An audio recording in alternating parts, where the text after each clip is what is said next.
Hello and welcome to the fifth episode of Next Stop. Today I'm joined by Sara Sweeney, who's Director of Graduate Studies at West Liberty University, which is a growing program and something that's super relevant in the time of COVID. So, hello, Sara, how are you? Good, Jason. I'm happy to be with you today. Awesome. If you could just start by running down about, give us some background of what you do. And really, graduate studies is a fairly new in the world in the over 180-year plus history of West Liberty. So if you could speak to that too. Sure. So I oversee the Office of Graduate Studies at West Lib, and in that I oversee admissions, enrollment on the graduate end, as well as new program development. Get to work with our academic program directors in all areas of their program. So it's a really exciting time to be working in graduate studies. Seeing how we didn't have any graduate programs until 2009, and now we have 8 different programs, and we have some more on the way that we're currently working on, and over 300 students, many of which are online. So that's very exciting. Wow, that is amazing. Can you give us a breakdown of some of the programs that we do offer? Yeah. So our first that we had was our Masters of Arts in Education. That began in 2009. That program has some online options and is also ran out of our Highland Center. So lots of different areas there. One area we're expecting to see some growth in, given the current pandemic situation, is our Innovative Education track. Now, even if students can't attend by physically going to the Highland Center, a lot of the courses are offered via WebEx. So those of you that have gotten very comfortable with Zoom meetings or WebEx meetings, you can attend your class virtually without having to physically be in seat. So that's a major point of that program, making it more flexible and available to students, even students that might be at home or, again, just not wanting to travel up to the Highland Center. Another one of our largest is our MBA program. We have 3 tracks: forensic accounting, management, and healthcare management. All 3 of these programs are available in a 100% online format, and we will be launching an in-seat version of the management track this fall at the Highland Center. All of those courses are only 7 weeks long, and so we have 6 different times students can start. Our next intake period is actually going on now for students to start in early May. So if you're stuck at home and thinking about an MBA, now's a good time to pursue that master's degree. Students have options to complete that program in a year if they would like, taking 2 courses at a time, or if you'd like to take your time and not jump in with 2 feet. You can take 1 course at a time, in which it'll take about a year and a half, give or take, depending on the course speed. That students would only take 1 course at a time, allowing them, again, greater flexibility within the program. Another program that's housed at the Highland Center is our Masters of Professional Studies in Organizational Leadership. So if an MBA isn't something that you aspire to do, organizational leadership might be something that you would be interested in. Some of those courses are online, but several are at the Highland Center. Again, right now, during the current situation, those courses are meeting also via WebEx. So that's also an option for students. Our Masters of Science in Criminology program, that program is already 100% online. So if you're working in law enforcement or any type of area and working with criminal justice, this is a great program. In the fall, we'll be having our second cohort for the Masters of Science in Dental Hygiene students, again, 100% online. So if you're a hygienist currently out of work and wanting to excel your career and advance your degree, this is a great opportunity for students to take advantage of, again, 100% online. Those courses are taken 1 at a time. Our first cohort of students are really doing well. The faculty are very available, and having those small class sizes really allows you to connect with the other students in the course as well as the faculty. So on campus, we have our Masters of Science and Masters of Art in Biology program. Now, we do have 2 areas within Zoo Science that are available online with that program as well. And we also offer the Masters of Arts in Biomedical Science. So that's currently a bridge program with the West Virginia School of Osteopathic Medicine. And with that program, students come and do a 1-year intensive, and they can get guaranteed admission into medical school if they meet certain benchmark requirements. So if med school is something that you're interested in, the biomedical science track within our Masters of Arts in Biology might be something of interest to you. It's a really great program. One of our newer programs is our Masters of Arts in Clinical Psychology. This is traditionally an on-campus program, meeting in the evenings. Again, those courses being offered via WebEx during the pandemic. And then last but not least is our PA program. And applications for our next cycle for PA will actually be opening up at the end of this month. So very exciting time for graduate studies. If you're interested in pursuing your degree, now's a great time to see what online options are available for you, or even joining in remotely. Yeah. And as you know, I'm a recent graduate of the MBA program. I Yes. thank you for helping to inspire me. And you've been in the world of online education for a while, and I feel pretty comfortable with it. But I feel like I was, working in this working from home environment. I was kind of hoping. I mean, I'm pleased that I'm done, but it would have been a lot easier if I was taking my MBA right now than Right. than last year during like regular life, if you will. So, Right. but there are people out there who are, might have some more time on their hands, and so a lot of these programs you just mentioned are 100% online, as you say. So, a great Mhm. opportunity, and um, what what an amazing job you all have done over there pre-pandemic to establish yourself. And what was the process like of shifting education online before something like this? Well, on the graduate end, because so many of the programs we offer already have an online option, or they're just set up to be online programs, a lot of work was already done. So part of the online process, or when courses and full programs are developed, they have to go through a quality matters review through our e-learning office. So these courses were, already up to snuff, met all the standards of needing to be fully online. So our transition was pretty simple. Some of the lab courses had a little bit more difficulty, but they've adjusted really well. Again, offering so many online courses, our faculty were ready for that challenge and took it on. I will say, as far as the rest of the campus, there were some things as far as counseling service or health services that weren't previously offered as an option for our online students. And because of the pandemic, those options were explored and completed very quickly. Also, our writing center is now offering more online appointments, which was something that was already in the works pre-COVID-19, but they've really excelled. So we've actually benefited a little bit for the push for online education during this time. Absolutely. And can you just tell us about your working world, your team? You just moved into historic Shotwell Hall, Yes. and now you're not there. So it's tough. Just go ahead and let us know, like, what was that dramatic shift like for you and in your team, and how are you coping with it?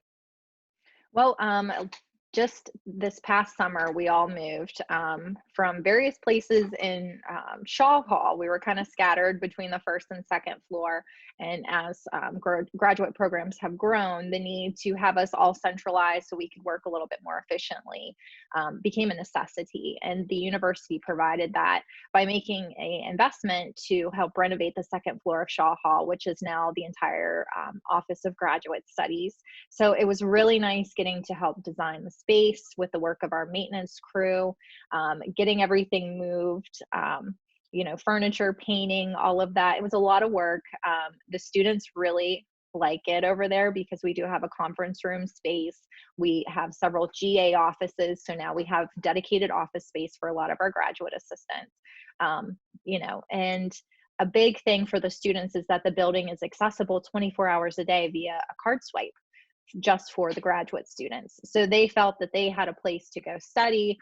Several students would tell us that they would be in the student lounge areas or in the conference room practicing presentations or just general studying till all hours of the night. And so it really became a haven for graduate students. And it looks great.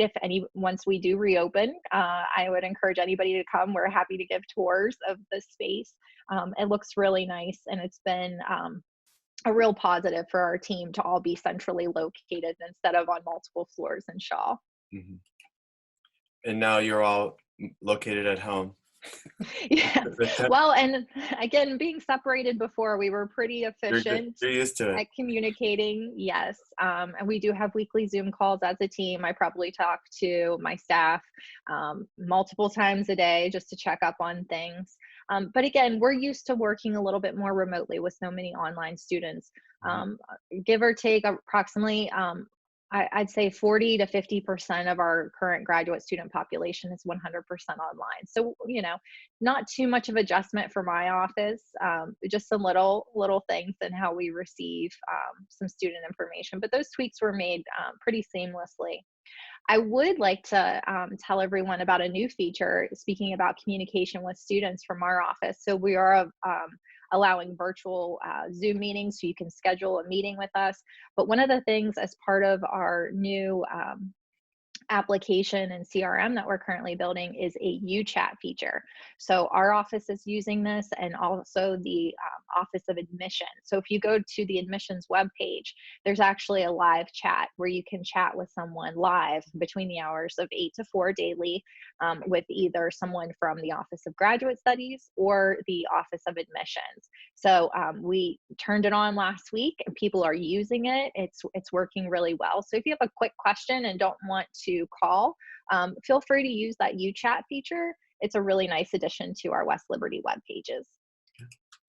And even if you're someone considering a new program, they can utilize those as well? Right? Absolutely. So we've gotten questions, what should I major in? What are the admissions requirements? Questions about financial aid. Lots of different questions are coming from that, from both students and parents. So it's a really nice addition. Okay. I was wondering if we could take just a deeper dive into some of your programs. How in the heck is dental hygiene offered all online? So the Masters of Science in Dental Hygiene is more about theory and leadership. It's not for practitioners. Really, people wanting to pursue that degree might be pursuing a higher level corporate position, be interested in more research, or in faculty positions. So it's not, when people think about dental hygiene, we think about, cleaning and digging in someone's mouth to clean plaque and all of those things, taking x-rays. All of those learning outcomes are actually part of the undergraduate curriculum. So those hands-on clinical experiences, they're already completed prior to coming into the program. Good. So no virtual teeth cleaning. No virtual teeth cleaning, much more research, writing papers, again, theory and practice, a lot of leadership. One of the first courses, ironically, our students took was in technology, and it was mostly about educational technology. So how can we educate people about cleaning teeth and the importance of dental hygiene more virtually, or just being online. So they learned all kinds of different technologies that they can use in educating others about dental hygiene. And can you talk about, you mentioned the different tracks in the MBA program, which is also 100% online. Can you describe those in a little bit more detail? But also there are different timing tracks, if you will, like different speeds that you could take. Could you describe those as well? Yeah, sure. So I'll start with that. Students can do either an accelerated or our standard track speed. That accelerated will get you completed in about a year. The standard track takes about 1.5 to 2 years, depending on how you space out your courses. So you think of a traditional college semester as a full fall, 16 weeks. Because the MBA courses are offered in 7-week terms, you could take one in the first half of the semester and another in the second half of the semester, focusing one course at a time. For those working, especially working adults, if you have kids, one course at a time is a pretty hefty load.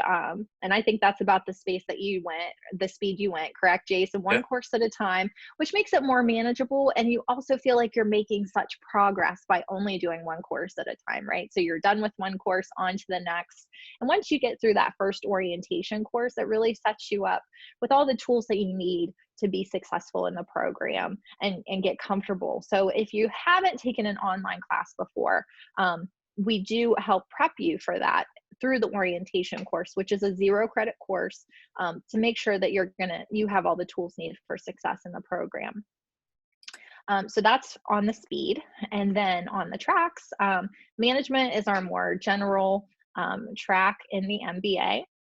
And then we have forensic accounting, which is different for those that are pursuing a CPA, but depending on your undergraduate requirements, you might have what you need to pursue a CPA. So if that's something that you're interested in and you have some accounting background, contact us, let us know. We'll review your transcripts to see what you need to help fulfill those requirements to sit for a CPA exam. But because it's in forensic accounting, it's more auditing based, which is turning into a huge need. So it's a very growing field. And then our third is healthcare management. So what we tend to see are people that work in healthcare that are now starting to get into those management positions, but they have no business background.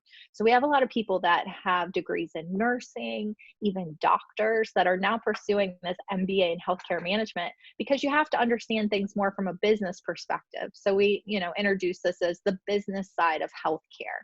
So just because you're a great surgeon doesn't mean that you understand revenue cycles or projecting revenue cycles. And that's a big part of the MBA in healthcare management. Awesome. Thank you.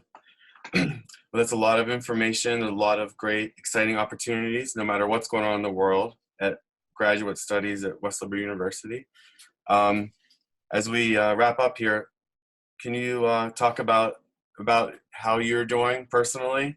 Before we went on air, we both were sharing some challenges that we were having working from home. So let us know how you're doing, and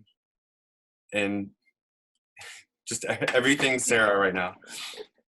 Well, so obviously working from home has presented its challenges, not so much the actual working from home, but we have a full household. I have 2 small children, 3 and 6. And so we have kindergarten homeschooling and then a very active 3-year-old that now, all activities, her swimming, her dance have all been canceled. And so now we're trying to supplement those activities with things within the house. My children don't quite understand what's going on. They like that mom and dad are home all the time. But my 3-year-old asks me daily why she can't go to the bounce house or the trampoline park or places, that we would frequent. There's a challenge there in trying to homeschool and 2 working parents. And, at the same time, you feel guilty for working because so many people are out of work. So I'm my husband and I are so blessed to be working right now, but it still has its challenges. I don't think anyone through this situation is without challenges.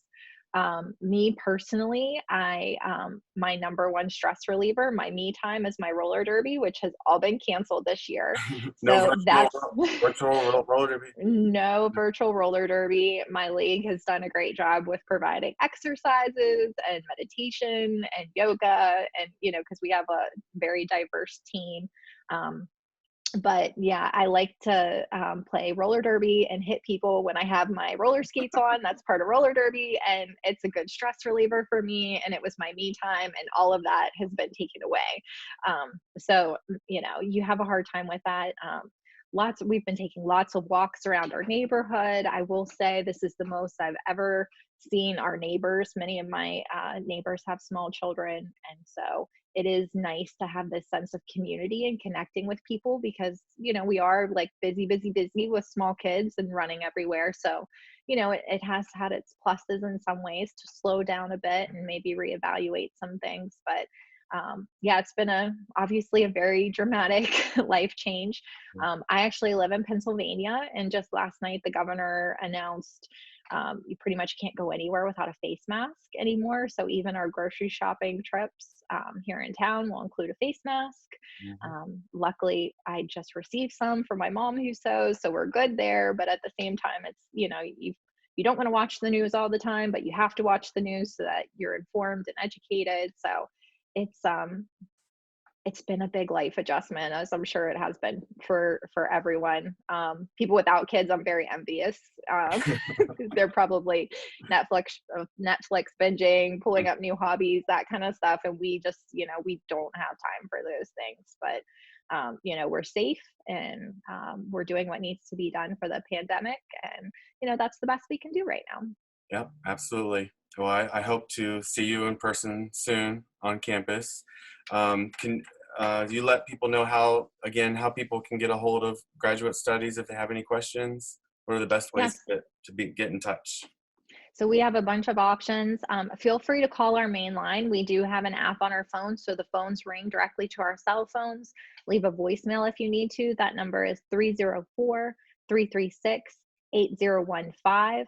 Again, 304-336-8015. Our website, we have a contact us feature. That's westliberty.edu/grad. If you would like to get in touch with us that way. We also have the UChat feature on our webpage, and also on the main admissions webpage as well. That's westliberty.edu/admissions. And our email, gradstudies@westliberty.edu. So those are all the best ways to get in touch with our office. We're all working a lot. It seems like we still have some very major projects going on right now. So it is nice to have something to keep us busy, and we love helping students. If you have questions, please reach out to us. Let us know. We're here to help. Okay. Well, thank you, Sara Sweeney. Thank you for all that you do for West Liberty University, and we'll see you Thanks, soon. Jason. Yep. See you soon. Bye-bye. Bye.